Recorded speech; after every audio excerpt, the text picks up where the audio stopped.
자, 일반인은 물론이거니와 공인중개사도 이 신탁 공부에 대한 해석이 안 된답니다. 전문 변호사들도 힘들다고 합니다. 변호사들도 이걸 포기하는 겁니까, 그러면? 그래서 피해 세대가 200여 세대가 나와요. 아이고. 전체적으로 말하면은 우리나라 현재 부동산 임대차 시스템에서 예. 이 권리 관계를 제대로 확인해 줄 수 있는 기능이 없다라고 얘기를 합니다. 이 피해자 가운데 3명은 스스로 극단적인 선택까지 했습니다. 아니, 국회에서는 도대체 뭐 하고 있는지 모르겠습니다. 법을 입법기관을 이렇게 해서 만들어 놓은 건데 국회는 지금 이런 일 안 만들고 이런 법을 안 만들고 도대체 뭐 하는지 모르겠어요. 이거 왜 이러는 일이 자꾸 터집니까?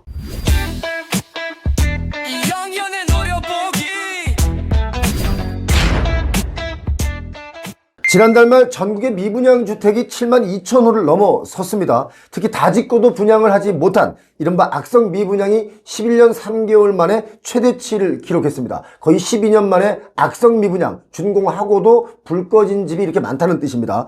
자, 시청자 여러분께 당부드립니다. 지금부터는 부동산 사기를 조심하셔야 됩니다. KBS에서 표영호 TV로 넘어온 우리 이영현 기자 모시고 함께하겠습니다. 어서 오십시오. 네, 안녕하세요. 자, 이영현 기자, 네. 미분양이 넘칠 때 부동산 사기 이거 조심해야 되는 부분이 있죠. 그렇죠. 건설사는 미분양 아파트가 발생하면 빨리 처분하기를 원합니다. 네. 이럴 때 건설사들이 잘 쓰는 방법이 분양가를 할인해 주겠다, 발코니 확장을 공짜로 해주겠다, 중도금 무이자 등의 각종 혜택을 내겁니다. 그런데 이 과정에서 이제 사기꾼들이 개입을 합니다. 아, 이런 거에도 사기꾼들이 개입합니까? 그렇죠. 이런 때를 노려서 사기꾼들이 작업을 펼치는 겁니다. 아니, 어떻게 하길래? 자, 먼저 이런 홍보 문구를 한 번쯤은 보셨을 겁니다. 놓치면 땅을 치고 후회한다. 하하. 이번이 마지막 기회다. 살아보고 나중에 결정하세요.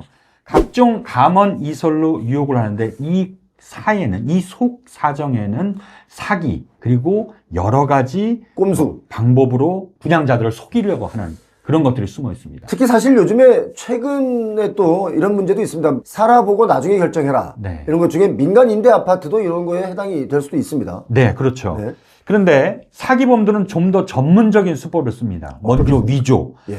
공급 계약서와 주민등록증을 위조해서 이게 마치 자기가 가진 물건이랑 속여서 물건을 팝니다. 실제로는 아니죠. 아니, 잠깐만. 예. 공급 계약서와 주민증을 위조할 수 있습니까? 그렇게 위조를 해서 범행을 저지르는 겁니다. 또 다른 케이스는 사칭입니다. 내가 이 건물을 분양할 수 있는 권한을 받았다. 또는 내가 이 건물을 미분양 아파트니까 통째로 인수를 했다.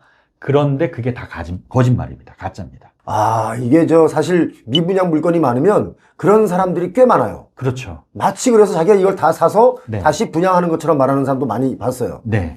거기다가 시행사의 특별 분양이다. 시행사가 자체적으로 분양한다라고 해서 중도금하고 잔금을 냈는데 알고 보니까 시행사는 완전 거짓입니다. 왜요? 실제 돈을 내지 못해서 이 건물 소유는, 아파트 소유는 건설사가 가지고 있는 겁니다. 아, 그러니까 나중에 쫓겨나요.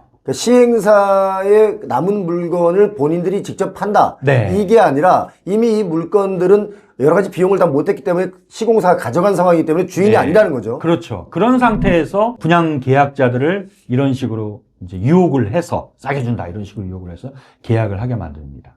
결국 이 모든 문제가 다 소유권을 제대로 확인하지 않아서 발생하는 건데 이 소유권을 확인하지 않아서 발생하는 가장 무서운 사기. 예. 오늘은 신탁 사기에서 제가 좀 더 말씀을 드리려고 합니다. 아, 신탁 사기가 요즘에 사실 엄청난 사회적 이슈가 될 수 있습니다. 왜냐면 이게 100% 서류상에 믿었는데 네. 알고 봤더니 이게 주인이 신탁사였고 네, 또 신탁사에서 또 그걸 책임지지 않는 경우도 있고 그렇습니다. 그러다 보니까 신탁 사기가 아마 엄청나게 사회 문제로 대도 될 겁니다. 자, 그러면 신탁 사기에 대한 개념이 뭔지를 좀 알려주시죠. 네, 먼저 신탁이라는 용어부터 조금 알려드릴게요. 알기 쉽게 말씀드리면 부동산 재산을 전문가한테 맡겨서 관리하는 겁니다. 크게 5개로 나눠볼 수 있는데요. 관리 신탁, 부동산을 관리해달라. 예. 처분 신탁, 이 부동산을 팔아달라. 담보 신탁, 이 부동산을 내가 줄 테니까 돈을 좀 빌리게 해달라. 아, 담보 목적으로. 네. 그 다음에 토지 신탁. 내가 땅이 있는데 여기다가 개발을 좀 해달라. 그리고 분양 신탁. 분양을 좀 하게 해달라. 이런 식으로 이제 여러 가지가 나눠져 있는데 우리가 주목해야 될 게 여기서 담보 신탁입니다. 이 담보 신탁이 바로 사기에 이용되는 가장 사례가 많은 겁니다. 아, 어떻게 하길래 그렇게 됩니까? 자, 건물 소유주가 예. 돈을 빌리려고 할 때 크게 2가지 방법이 있습니다. 하나는 은행 가서 담보대출을 하는 겁니다. 나 이 건물 맡길 테니까 돈 좀 빌려주세요. 라는 방법이 있고요. 대다수가 그렇게 하죠. 대다수가 그렇죠. 예. 그런데 또 다른 방법이 있는데 신탁회사에다가 맡기는 겁니다. 예. 나 이 건물 맡아줘. 그러면 신탁회사는 수익증권을 줍니다. 그 수익증권을 은행 가져가서 그걸로 대출을 받는 겁니다. 자, 그럼 한 가지. 네. 건물을 직접 내가 담보로 잡혀서 대출을 받는 거나 네. 건물을 담보로 수익증권을 받아서 다시 대출을 받는 거나 어떤 차이가 있습니까? 가장 큰 차이는 소유권의 문제입니다. 아, 소유권. 내가 은행 가서 대출을 받는 경우는 소유권이 건물 주인으로 되어 있습니다. 예. 그렇지만 신탁회사를 통해서 수익증권으로 대출을 받는 경우는 그 소유권이, 건물의 소유권이 신탁회사에 있게 됩니다. 네. 이게 바뀌게 됩니다. 네. 이 방법이 이렇게 나눠지는 경우는 뭐 세금도 조금씩 다르고 비용도 조금씩 다르고 그 다음에 규모에 따라서 조금 각자 편한 방법을 이용하게 돼서 그런데 네. 일단 이렇게 신탁을 해서 돈을 빌렸다면은 네. 이 건물 소유권이 신탁회사에 있는 상태인데 네. 그러면 저는 건물 주인은 임대를 하면 안 되잖아요, 분양을. 그렇죠. 내게 아니잖아. 그렇죠. 그런데도 이런 식으로 마치 내 거인 것처럼 분양을 하는 게 바로 신탁 사기라는 겁니다. 자, 그렇게 되면은 예를 들어서 네. 시행사에서 분양을 하는 거니까 당연히 이건 내가 분양받아도 안전하겠지 네. 라고 해서 분양들을 받는 수가 있고 네. 또 물건들을 사는 수가 있잖아요. 네. 그런데 알고 보면 신탁사에서 야, 이거 가짜 계약이야. 이건 안 돼. 그렇죠. 이 계약 무효야. 그렇죠. 하면 돈을 다 날리는 거네요. 그렇죠. 다 날리는 겁니다. 자, 여기서 이제 무서운 부분이 있는데 예. 부동산 거래를 할 때 보통 등기부등본을 보지 않습니까? 등기부등본 뭐죠? 예, 무조건 봐야 되죠. 예. 그런데 여기 등기부등본 갑구가 있고 을구가 있습니다. 예. 갑구는 소유권에 관련된 내용이고 을구는 저당이나 전세권, 즉 예. 권리 관계에 대한 내용이 나와 있습니다. 그런데 신탁이라고 돼 있으면은 소유권의 문제라고 그랬죠. 예. 갑구에 적혀 있습니다. 근데 보통 사람들이 임대 계약을 체결할 때 어디를 보냐? 을구만 봅니다. 아, 여기 깨끗해. 아, 여기 돈 빌린 거 없어. 계약합니다. 그런데 소유권상에 뭐라고 써있냐면 신탁 이렇게 그 글자가 써 있는 경우가 있어요. 문제는 이 신탁이라고 써 있으면 이거에 대한 설명을 사실은 전문가들이 해줘야 됩니다. 누가? 공인중개사 같은 분들이 아, 이거는 이런 재산이니까 이렇게 해가지고 이런 특성이 있습니다라고 얘기해 주는데 문제는 공인중개사 분들도 이 신탁이라는 개념에 대해서 잘 알고 있지 못하는 분들도 많다는 겁니다. 예. 자, 그러면 그 사례는 어떤 게 있습니까? 자, 충북 보은군에서 2018년 아파트 분양을 했습니다. 490여 세대인데 분양된 게 100세대밖에 안 됩니다. 예. 300세대가 미분양이 됐잖아요. 그렇죠. 이 미분양을 어떤 한 업체에서 떨이로 샀습니다. 예. 그리고 사가지고 이걸 신탁회사에다가 넘기고 수익증권을 받아서 500억 원을 대출받았습니다. 자, 그러면은 대표님 여기서 미분양 부동산 300채의 소유권은 누구한테 있겠습니까? 신탁사에 있죠. 그렇죠. 신탁사에 있는데도 불구하고 이 업체는 자기네가 소유권을 가져왔다라는 식으로 해서 분양자들을 모집했습니다. 임대인들을 모집했습니다. 예. 어떤 식으로 했냐? 보증금 2,600만 원에 월 15만 원. 예. 1년 살아보고 분양받을지 말지 결정해라. 이렇게 했습니다. 야, 이거는 웬만하면 나 이거 할래 라는 분들이 많을 수밖에 없죠. 그래서 피해 세대가 200여 세대가 나왔어요. 아이고. 이 피해자 가운데 3명은 스스로 극단적인 선택까지 했습니다. 자, 이걸 소유권이 없는데도 이렇게 판 업체들은 무슨 간땡이로 이런 짓을. 그러니까 범죄입니다, 이게. 예. 범죄입니다. 사기꾼들입니다. 그래서 이런 것들이 이제 문제가 되면서 인터넷 같은 데나 이제 전문가, 많은 유튜버분들이 신탁 부동산에 대한 임대차 계약을 하고 싶을 때 예. 신탁 원본을 꼭 확인하고 예. 아니면은 신탁 회사의 동의를 받거나 예. 아니면 신탁 회사와 직접 계약을 하라고 조언을 하고 있습니다.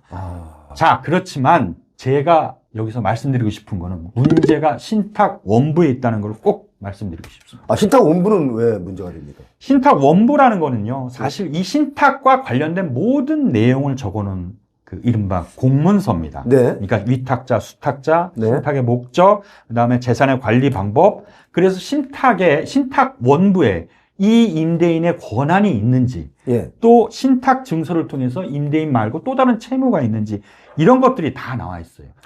그런데 이 신탁 원부가 보통 수십 페이지입니다. 권리 관계가 지금 제가 이렇게 설명하듯이 쉽게 설명이 되는 게 아니라 복잡한 법적 용어들로 풀어놨습니다. 아, 정말 애매모호하기도 하고 이 단어가 뭔지도 모르겠고. 네, 이런 그래서 말들이 많이 있죠. 그래서 직접 신탁 사기 피해자분이 이 신탁 원부에 대한 이야기를 합니다. 어떤 얘기인지 좀 들어보시죠.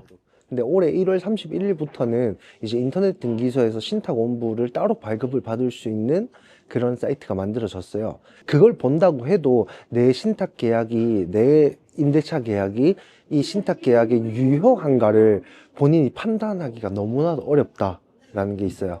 그게 왜냐? 그 신탁 원부에 이제 임대차에 관한 내용이 뭐 몇 조, 몇 조, 몇 조, 몇 항에 이렇게 나와 있거든요. 그 내용을 해석을 해야 돼요. 근데 그 내용을 해석하기 위해서는 법률 지식이 필요합니다. 자, 일반인은 물론이거니와 공인중개사도 이 신탁 원부에 대한 해석이 안 된답니다. 전문 변호사들도 힘들다고 합니다. 변호사들도 이걸 포기하는 겁니까, 그러면? 전체적으로 말하면은 우리나라 현재 부동산 임대차 시스템에서 예. 이 권리 관계를 제대로 확인해 줄 수 있는 기능이 없다라고 얘기를 합니다. 그런 기능이 없기 때문에 이걸 이용해서 사기를 친다, 이거 아닙니까? 그렇죠. 이야, 진짜, 여러분, 이거 정말 우리가 표용호 TV에서 이거 좀 지금 알려주는 것 자체도 여러분 잘 들으셔야 됩니다. 이거 간과하면 나는 괜찮아라는 분들이 꽤 있는데 그렇지 않습니다. 언제 어느 때 이런 아주 악당들을 만날지 모르기 때문에 그렇죠. 이거 정말 조심하셔야 됩니다. 자, 그러면은 이제 신탁 사기 안 당하는 방법을 알려드리겠습니다. 이거 진짜 귀 기울여 주십시오. 굉장히 중요한 겁니다. 네.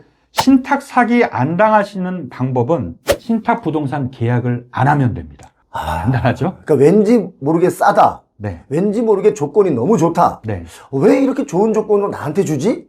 이런 생각이 들면 계약을 하지 말아라. 일단 의심을 가져보고 그게 신탁 부동산이면은 될 수 있으면 피해라. 예. 계약을 하지 말라. 예. 그래야지 신탁 사기는 안 당한다는 얘기입니다.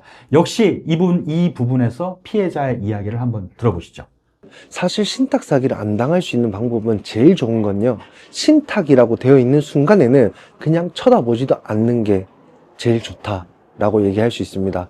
부동산 등기부등본 갑구에 신탁이라는 글자가 나오면은 그냥 덮어라. 네, 맞습니다. 이건 뭐 정말 우리가 이거 안 당하면 이분의 증언이 없으면 잘 모르는 얘기네요. 그렇죠. 그래서 앞서 신탁 원부를 확인하고 신탁사랑 임대차 계약을 하면은 뭐 안전하다 얘기를 하는데 그런데 또 원부를 보면은 네. 뭐가 있냐면 보증금은 신탁회사의 책임이 아니다. 임대인이 내게 돼 있다. 보증금 책임이 있다. 또는 나중에 건물을 처분했을 때 1순위는 당신이 아닐 수도 있다. 이런 것들이 내용이 신탁 원부에 들어갈 수 있다는 거예요. 잠깐만요. 그 말씀이 임대인에게 보증금을 돌려받아야 된다. 라고 하는 얘기는 신탁사에서는 우리는 책임이 없고 네. 당신들에게 사기를 쳐서 임대를 했던 그쪽에다가 돈을 받아야 된다. 이 얘기잖아요. 그렇죠. 근데 문제가 그쪽은- 생기면 그쪽은 도망가고 없으면 돈을 못 받는 거예요. 못 받는다는 거예요. 책임을 안 진다는 거예요. 신탁회사는. 동의만 해줬을 뿐.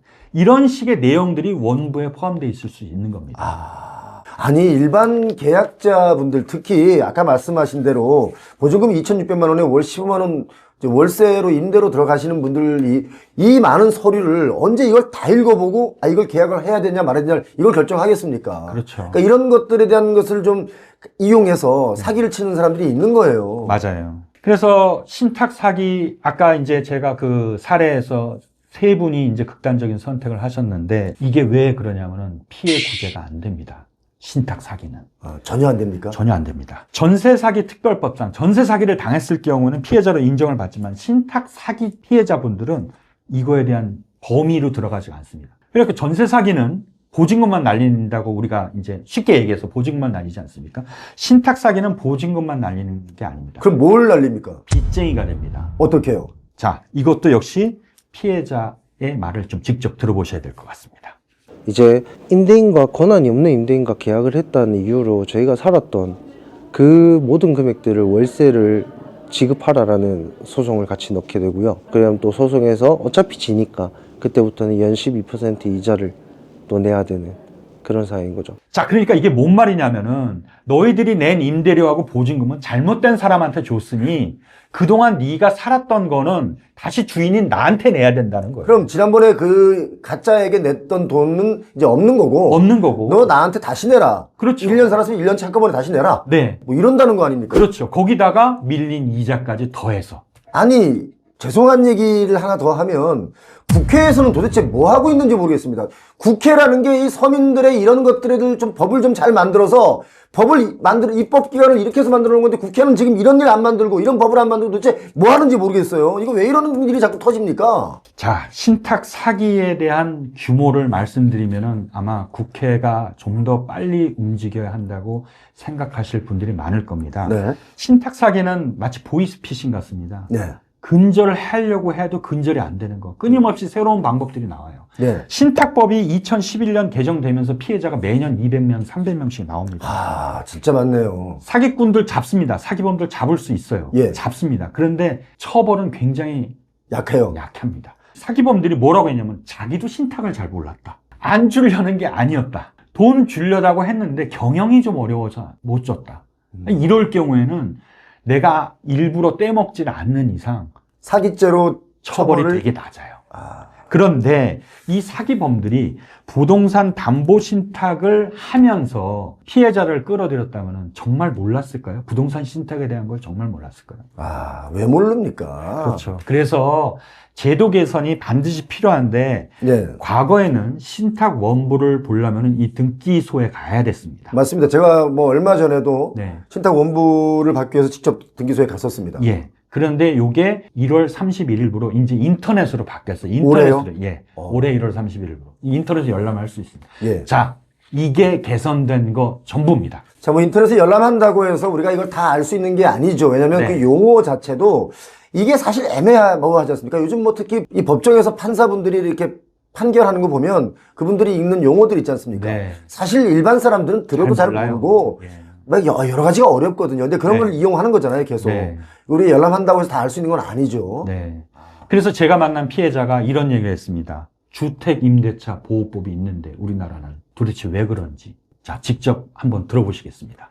저희 신탁 사기 피해자분들은 진짜 단일원도 건지지 못하고 뭐 헌법에서 말하는 저희 법률에서 말하는 소액 임차인 그리고 또는 최우선 면제금 그리고 뭐 확정일자, 전입일자를 가진 대항력 있는 임차인 이런 게 전혀 안 먹혀요. 주택임대차 보호법이 있는데 그 주택임대차 보호법을 싸그리 무시할 수 있는 사기업 간의 계약이 있느냐? 저는 그게 너무나도 궁금합니다. 이분의 인터뷰를 보면서 마음이 너무 아픕니다. 네, 씁쓸합니다. 사인 간의 거래이기 때문에 이건 뭐 특별하게 제재하거나 관여할 수가 없다. 뭐 이런 내용이잖아요. 그렇죠. 법이라는 게. 네. 사인 간의 거래에서 사기가 발생하면 그거 법적으로 처벌해야 되는 거 아니겠습니까? 그렇죠. 예. 법을 보완해야 되는데 지금 차일피일 미뤄지고 있고 예. 아까 표 대표께서 말씀하신 것처럼 국회가 지금 적극적으로 나서질 않고 있어서 이런 문제가 계속 발생합니다. 따라서 현재로서는 예. 개인이 모든 계약 책임의 당사자이기 때문에 2중, 3중으로 확인을 해야 됩니다. 마치 기자인 것처럼 마치 수사관인 것처럼 이 2번, 3번 거듭 확인을 해야지 이런 사기 피해를 안 당할 수 있다고 말씀드릴 수 있겠습니다. 자, 지금 이제 부동산이 사실 특히 거주용 부동산이 분양이 다 안 되면 이제 이런 사기가 또 극성을 부릴 수 있고 또 특히 요즘 여러 가지 뭐 민간 임대 아파트도 주장이 다르기 때문에 사건 사고가 많습니다. 여러분 부동산 사기 문제 이거 반드시 근절해야 됩니다. 가격은 높은데 사기는 늘어난다. 이게 말이 되겠습니까? 자, 오늘 열심히 취재해 오신 이영현 기자님 고맙습니다. 야, 정말 우리 이영현 기자가 오늘 똑부러지게 내용 정리를 잘 해주셨기 때문에 우리 페어모TV 구독자님들이 점점 우리 이영현 팬이 좀 늘어나고 있습니다. 감사합니다. 고맙습니다. 더 열심히 해주시고요. 예, 알겠습니다. 자, 오늘 뭐 이 영상 보시면서 좀 화가 많이 나신 분들 계실 텐데요. 화가 나기 전에 이거 똑바로 우리가 인지하고 사기 피해를 우리 스스로가 당하지 말아야 되겠습니다. 페어모TV를 국회의원분들도 많이 보거든요. 자, 그분들 이 영상 보셨다면 한 번쯤, 제발 한 번쯤 이 부분에 대해서 심각하게 고민하시고 제도를 좀 만들어 주시길 간곡하게 페어모TV에서 요청드립니다. 고맙습니다. 네, 고맙습니다.